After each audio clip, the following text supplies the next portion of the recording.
Is Marco Luciano poised to be the opening day shortstop for the Giants, or would the organization pursue alternative plans? Welcome into another edition of the Kerry Crowley Show, talking all things Giants baseball, and tonight we take a step back from the hot stove, stop looking at Yoshinobu Yamamoto, Blake Snell, Matt Chapman, and talk about a player who's already on the Giants roster and already, by some accounts, poised to play a pretty big role for the Giants headed into 2024. But I think the debate over the shortstop position and Marco Luciano's future is particularly interesting at the moment because it's clear through the Giants' free agent pursuits right now that this is a team led by Chairman Greg Johnson, President of Baseball Operations Farhan Zaidi, that understands that 2022 and 2023 simply weren't good enough. Fans have been disengaged. There's pressure to upgrade the roster in significant ways and get back to the postseason. The Giants have not won a playoff series since 2014, their World Series victory over the Kansas City Royals, and everyone in the organization can and should be feeling the heat. So how will that impact the way the Giants plan around moving on from Brandon Crawford at shortstop and moving into the future? For years, basically since the Giants signed Marco Luciano as a 16-year-old out of the Dominican Republic in 2016, he has been pegged as the future successor to Brandon Crawford at the shortstop position. And finally, in 2023, after years of hearing the hype, after years of Luciano being the Giants' number one prospect, he makes his major league debut. But in 2023, Luciano only gets 39 at-bats. He strikes out in 17 of those, and he has a relatively brief cameo at AAA. He spent part of the month of August, when he should have been getting AAA reps, injured, and so he did not get the type of quality at-bats against higher-level pitching that the Giants were anticipating. But in Luciano's case, there's no denying that he is a premium talent. He's just 22 years old, won't turn 23 until next September. And this is someone who, for years, has been talked about as someone who could have 30 or even 40 home run power. And I think the big question throughout his minor league career is, would he stick at the shortstop position? And in the limited opportunities the Giants saw of him at the big league level, it felt as if they would be comfortable with him defensively. No, he's not going to be an above average defensive shortstop, and yes, he might have to move off the position in the future, maybe corner outfield spot, maybe third base, but it doesn't feel like Luciano's long-term future is at the shortstop position. But if you zoom out for just a moment and think about the 2024 season and the Giants' 2024 goals, it's very interesting to consider the idea of starting Luciano at shortstop because he's completely unproven at the major league level, and frankly, he doesn't have enough AAA at-bats to give the Giants an indication of the type of hitter he would be next season. And this is an organization that, as I mentioned, is feeling the heat. There's pressure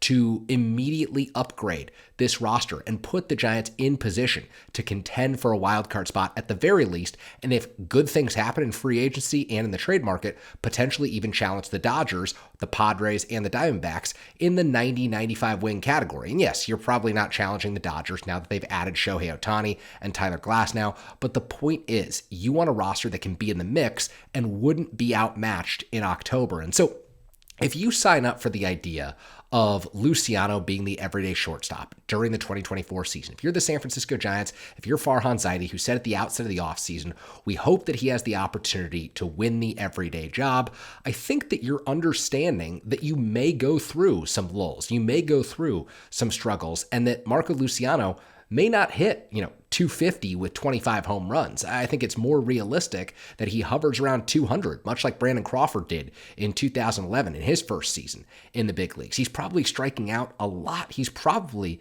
consistently your 7th, 8th, or 9th hitter as major league pitchers start to adjust, because at 22 years old and without the upper level, higher minor league reps, it's just difficult to project Luciano taking on an immediate successful role in the Giants lineup next year. Now, this is someone with the potential to absolutely prove me wrong. This is someone with the potential to be an all-star by 2026, 2027, someone who has a ton of power. The contact skills, I think, will arrive at the big league level at some point. The Giants coaching staff will fix some of the mechanical flaws in his swing, and you never know what the glove ultimately does. Could he stay at shortstop if he continues to build upon his athleticism? Maybe he does. Maybe he provides value for the Giants in that regard. But if you're simply thinking about 2024 and the Giants achieving their goals, it's hard to go into a season knowing that you're so unproven, so green at one of the most critical positions on the diamond. Let's say that Luciano not only hits 200 and struggles to hit for power in his first full season in the major leagues. What if he struggles defensively? You look at the Giants roster right now, and it just isn't set up to have any sort of certainty at the shortstop position. And so it's very interesting that this week, as the Giants are pursuing Yoshinobu Yamamoto, as teams wait on him to make a decision and then figure out how they'll pivot, Susan Slusser of the San Francisco Chronicle wrote a very interesting article about the Giants potentially shopping for an upgrade at the shortstop position or a complement at the shortstop position in the trade market. And the first two names that come up are the two names that have kind of surfaced all off season for any team that's looking to trade for a shortstop. And that is the Milwaukee Brewers' Willy Adames and Ha-Seong Kim of the San Diego Padres. And there are other players out there that I'll talk about. There are free agent options out there that I'll talk about, but these are the guys at the top end of the shortstop market who could be dealt this offseason. So if you're a Giants fan, I think it's kind of a predicament thinking about what you want for 2024, because obviously the goal is to get back to the playoffs. And obviously you want to see a more compelling team. And the Giants proved in 2023 that if you bring up enough kids and those kids have fun, if they produce, things can be great. We saw that in May and June, when they brought up Casey Schmidt and he was an immediate spark plug. When Patrick Bailey began to make a difference at the major league level, the Giants were fun to watch. Second half of the season, August and September, guys were in and out of the lineup. They were struggling, a lot of strikeouts. The offense completely fell off the map, and it put the Giants in a really difficult position. And so if you're thinking about 2024, can the Giants stomach a year of complete and total development at the shortstop position? Or would they say, hey, you know what? It's better for us if we send Luciano to AAA and go out and acquire a proven shortstop who could be a stopgap for an extra season as they move on from Brandon Crawford. Believe me, I think that Crawford may want to play another year, but I just don't see it happening in San Francisco for him. I think more likely than not, he ultimately decides to retire, because I just don't know how many teams out there are looking for a shortstop who they can give, the type of reps that Brandon Crawford would want to see at the major league level in 2024 too. And so I think that it's fascinating to consider the idea that the Giants could be pursuing Willy Adames, could be pursuing Ha-Seong Kim if the Padres were willing to trade within their own division. And then there are other ways to consider backfilling the shortstop position, potentially providing a complement to Luciano with a veteran who, has some major league experience, has had success at the major league level, but maybe has fallen off from an offensive and or defensive standpoint of the last few seasons and could be a stopgap until maybe the month of June or July, or backfilling through a trade candidate or a signing who simply is a true backup to Luciano. And you're going into a season where, yes, you've got, Luciano, you've got Tyler Fitzgerald, you've got Casey Schmidt on your 40-man roster, but you've also got someone who, has major league reps under his belt, like a Nick Ahmed, released by the Arizona Diamondbacks this year. The bat just hasn't been there, but he's a former Gold Glove winner, two-time Gold Glove winner in Arizona. He understands the National League West. I think you could do worse than signing him to a minor league contract and saying, hey, come to spring training, be a backup, and if Luciano's clearly not ready, maybe you're the opening day guy, maybe then we go out and we trade for someone who can help us, fill the 2024 role at shortstop, as the Giants try to both A, get significantly better, and B, develop prospects who need more seasoning at the upper level of the minor league. So I want to talk very specifically about Adames, just to start this conversation off, because I've floated the idea all offseason that I think the Giants would be very wise to pursue a deal with the Milwaukee Brewers for Corbin Burnes and Willy Adames, because it is going to be a year where pitching is the easiest way for the Giants to close the gap with the Dodgers, the Padres, and the Diamondbacks in the National League West. You're just not going to find enough impact offensive players on the free agent and trade market to really upgrade a Giants roster that has significant deficiencies compared to the other teams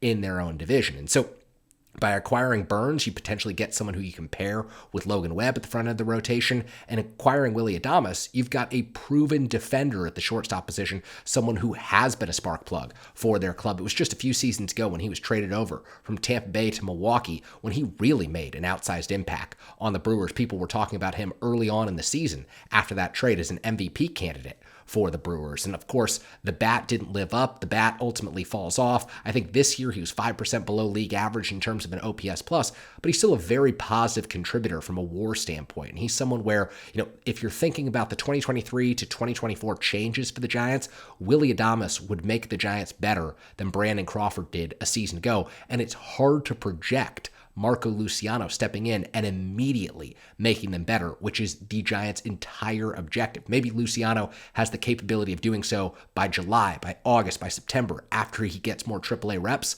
under his belt or more Major League seasoning under his belt, but it's just difficult to project right now. And so Luciano, if the Giants ultimately did pursue a Burns and Adames trade, I think Luciano could be the main piece in that deal. And a lot of Giants fans were in the comments of a recent video criticizing me for the idea that the Giants would ever trade Marco Luciano. But remember, this is an organization that has historically struggled over the last decade to develop its prospects. This is an organization that, outside of Logan Webb and Camilo Doval and Austin Slater, just hasn't gotten enough from its own farm system to, stock a major league roster to where you're not looking for the outside. You're not looking to free agency and the trade market for help because you've got enough from the inside. You look through the Giants' first round draft picks. We just did a whole episode about how they're likely going to be moving on from Joey Bart this offseason. I'll talk more this offseason about how they could be moving on from Elliot Ramos, who I think has great potential at the major league level,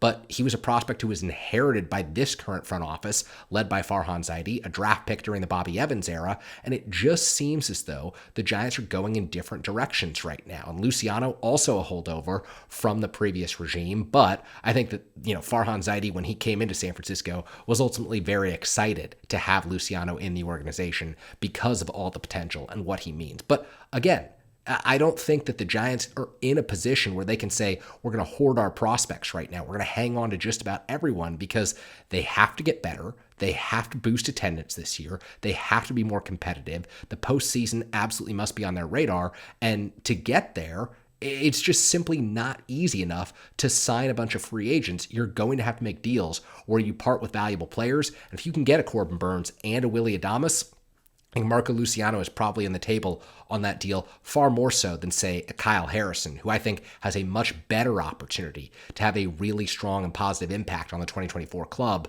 than Luciano, just because I think that the innings under his belt that he got at the major league level last season will help inform, the Giants' ability to project him headed into 2024. Whereas with Luciano, 17 strikeouts and 39 at-bats, it's just far more difficult to really understand the type of player they're getting. And so I think that if that potential deal arises, if you're talking about an Adames and a Burns, maybe you make that deal. Maybe the Brewers aren't willing to throw in Corbin Burns. So if that's the case and you're just looking at Willy Adames, that could be a deal that works out for the Giants because I don't think you'd have to pay the price of giving up Luciano. I think that you could trade lesser prospects, maybe a pitcher in the organization, maybe Mason Black, who's been at AAA, and another arm or another infield or outfield prospect gets that type of a deal done, and you hang on to Luciano so that he becomes your everyday shortstop headed into the 2025 season. But it's a tall task right now to think that Luciano is going to be there and be the guy from opening day in 2024. So it does not surprise me at all that we've seen Susan Slusser write about this, that we've heard throughout the Giants offseason that, they could be potentially in the market for a shortstop if the right opportunity presents itself. Now, other players available, Ha-Seong Kim, the Padres are looking to shed salary this offseason. Kim was such an incredible player. Fans fell in love with him in San Diego, but it's not like there's a really natural fit for him, on the Padres moving forward beyond the 2024 season because he becomes a free agent. So I think that the Giants would again have to part with a young and talented pitcher, potentially multiple arms, but that's what San Diego's in the market for right now. They're kind of set with Manny Machado, Xander Bogaerts, Jake Cronenworth. He's on a long-term deal that's not going to be easy to move for the Padres. Kim is a player who would command value in a trade if you're San Diego, and AJ Preller has got to fill that Padres rotation, and so what he could do is call up the Giants and say, Keaton Winn and another arm, come on down for Ha-Seong Kim, who loved Bob Melvin, who of course has been a mentor to Jung-Hoo Lee, and who really, even if he's not traded, could be someone that the Giants would pursue in free agency next offseason because he is such a versatile player. You can move him around the diamond, and I think that he would be someone who would be a net positive for the Giants if they were going to pursue him in a trade. So those are kind of the two premium options. Another name I saw floated out there, I don't know if this was Susan or MLB Trade Rumors, which also had a great breakdown of the shortstop market right now. Kyle Farmer, who was in the Dodgers organization at the time that Farhan Zaidi was in the organization. He's on the Minnesota Twins right now. Twins looking to shed some payroll so they could match up with the Giants as a trade partner. Kyle Farmer's not going to cost you a whole lot of money in a deal, or excuse me, not a whole lot in terms of prospect capital in a deal. So that's something that I could see the Giants doing, because maybe he starts the season as the everyday shortstop. Luciano plays behind him, Casey Schmidt plays behind him, and the Giants figure it out from there, ultimately giving their prospects the opportunity to win those repetitions over the course of the 2024 season, to where you're finishing 2024 with Luciano being that guy. That, to me, probably feels a little more realistic than dealing for an Adames or a Kim, who are going to cost the Giants more in terms of the type of prospects that they're giving up. Other players that they could potentially pursue: Tim Anderson is a free agent. Ahmed Rosario is a free agent. No, these are not premium additions, but they are players who could be looking for one-year deals and could transition from being your opening day starter, maybe playing the first 60, 70 games of the year, to then sliding into a backup role where you go with Luciano or you go with Casey Schmidt if he proves he can be the guy. So there are a variety of options right now that the Giants can pursue. They could go all out and say, hey, it's going to take one more year of development for Marco Luciano. We expect that development to largely happen at AAA, so we're going to go after a top shortstop who could be available. Look, you're not going to acquire a Trey Turner or a Carlos Correa via a trade, but I'm talking about players who could be available. That could be a Ha-Seong Kim. That could be a Willy Adames. That could be one of those two players. And then you think about Luciano making an impact in 2025. They could go after a lesser shortstop who could just be a stopgap in a Kyle Farmer, and someone who, hey, you're comfortable with him taking 40, 50, 60 games, but you know that by the end of the season, you've got to have a prospect coming up and filling that spot for you. Or they could go the route of, not investing a whole lot in terms of their free agents, but maybe Tim Anderson is looking for a pillow contract right now. He's someone who had a terrible season with the Chicago White Sox last year. Ahmed Rosario was traded last year, I think, to the Dodgers. Was at one point a great glove defensively. Haven't looked at the offensive numbers of late, but plenty of major league experience. He's been there, can do the job. And so you sign one of those players, you sign someone who's available with the understanding that as soon as Luciano or Casey Schmidt or even Tyler Fitzgerald are ready and poised, you give them the opportunity to win the job so that you're ultimately stronger from within moving forward into 2025. But it's a fascinating discussion at this point in the offseason. Really will continue to be headed into spring training regardless of what the Giants do, because I wonder if they are as committed as they say they are to Marco Luciano at the shortstop position, or if Farhan Zaidi, understanding the pressure of the moment, understanding the magnitude of the 2024 season, decides, hey, we've got to hedge our bets a little. We've got to go get someone who can play shortstop on opening day, so that in the event that Luciano needs more time, in the event that Luciano deals with an injury, and remember, this is an oft-injured prospect who has dealt with back issues during his tenure